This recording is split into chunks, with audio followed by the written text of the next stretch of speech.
Hi, hello everyone. Welcome again to a new video. So this is my third video on core Java basics, Java practicals, we can call it.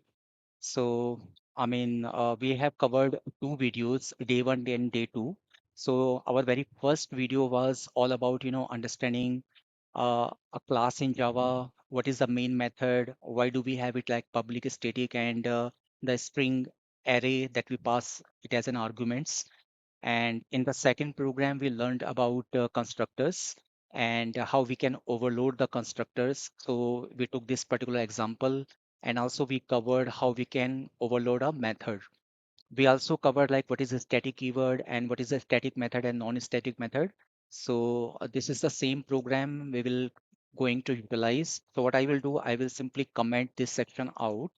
And today we are going to focus on, we will create a new class and we will visit encapsulation concept. We will also understand what the encapsulation is in the object-oriented programming and especially in Java. And we will try to have the getter and setters for a particular class and how we can, utilize this and also understanding the concept of data binding and the encapsulation. So what I did was I have created a folder under source. So this is how the package looks like. So what I will do under practicals, we will say new class, and I am calling this particular class as employee. So if I click say finish, so here it has already mentioned package as practicals. So this is our public class employee. Now what I'm going to do, I'm going to define some properties of this class. So what are the property of an employee? So each employee has a, we can say employee ID. It also has private string first name, and I'm just going to copy this one so that so we can say first name. An employee also has last name. Employee also has address. Employee has department name. So what we are doing here is, so we have defined a class employee, and now these are the properties of an employee. So employee has an employee ID, employee has a first name, last name, address, and department name. And we have made all these properties as private. That means, they can be accessed only from within the class, not from outside. So now what we are going to do, we are going to create a constructor for this class. So we will say public so that, the constructor can be invoked and employee. Remember, a constructor doesn't have a return type. So now we will simply say, we can say, okay, first argument is going to be employee ID. Second is going to be first name. Third is going to be last name. Then we are going to have address, string, then department name. So it's not necessary that we give the same name, but see, the scope of these variables is different compared to the scope of the variables which is defined as part of the argument list, right? So now what we are going to do, we are going to say this dot employee ID is equal to emp ID. Okay, so what we are saying is this represents the current object.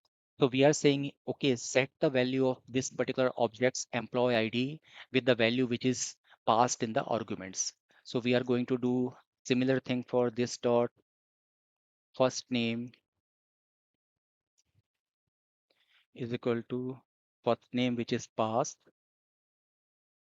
and this dot last name is equal to, this is the name that we are passing here, and this dot address is equal to, we can just copy it from here and paste it, and then this is our department name. This dot department name is equal to department name.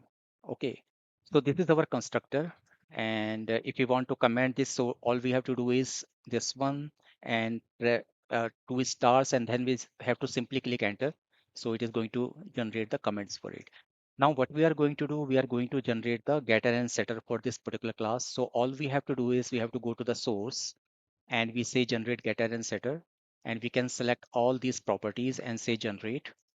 Okay, so now it has automatically generated the getter and setter. So what are getter and setter? So getter is like get employee ID. So it is going to give us the value of the employee ID for that particular object. and then similarly set employee ID, right? So these are the called getter and setter for an object. And now this is a good time to understand this particular concept. So what is encapsulation in Java? So encapsulation in Java means like we have defined a class.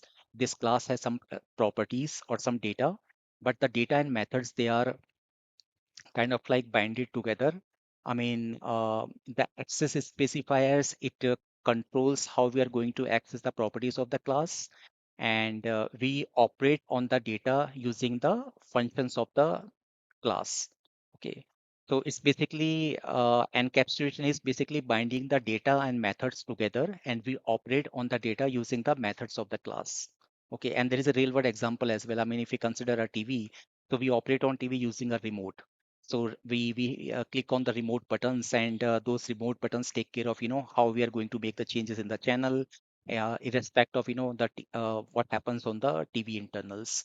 So it's kind of a similar concept. I mean, we are not bothered about what happens to the different methods or behavior of this class. We just access the public methods of this particular class in order to operate on this particular class. So now what we are going to do, we will revisit our first Java program, and what we will do, I think we can simply copy this particular class name. And if I say employee, and this is employee object is equal to new employee, and we can say this is 100 ID. The first name is maybe John, last name is Smith, uh, and the address is, let's say, Austin, and then we have the department name, let's say it's IT. Okay, so this is what we have done. So basically we are saying, hey, create an employee. The employee ID is 100.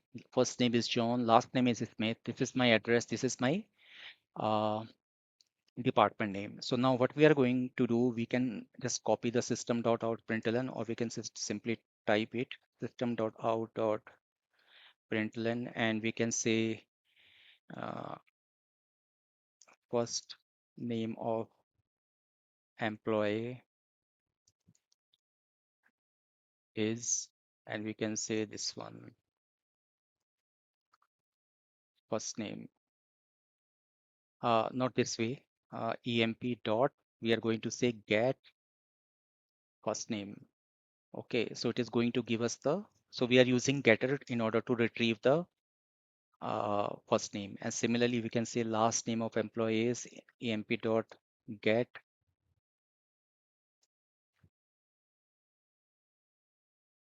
we can say get last name, right? Similarly, we can say what is the department name of employee, and we can say employee dot get department name. Okay, so what we are doing is we created an employee object, and now we are accessing the properties of this particular object using the getter and setter, not directly, because we cannot access the properties of this class directly because they are private. Remember, all these properties, they are private, so we cannot access it outside the class. So now what we are going to do, we can just save these files and we can execute our program, and let's see what it does. So it prints like first name is John, last name is Smith, department name is IT. And now we can take one more example. We can simply say emp dot set department name. So we are going to change the department name. We can call it as core web team. So let's say the person's department name has been changed. Now if we try to print the department name, let's see what it does. And we can call it as updated department name of the employees as this one. So what we are doing is we have used the getter first to retrieve the properties of this object. And after that, we are just updating the department name using the setter. And if we execute our program, let's see what it does. So now it is telling earlier the department name is IT. Now the updated department name is core web team. So that was all about, I think, today's video. Like I said, this is a series on core Java basics, or we can call it as Java practicals. I hope you guys have some learnings, and this series is not for the experts. This series is for the beginners who wants to understand the OOPs, or who are taking Java as an OOP language to understand it further. So thank you so much for watching this video. Thank you.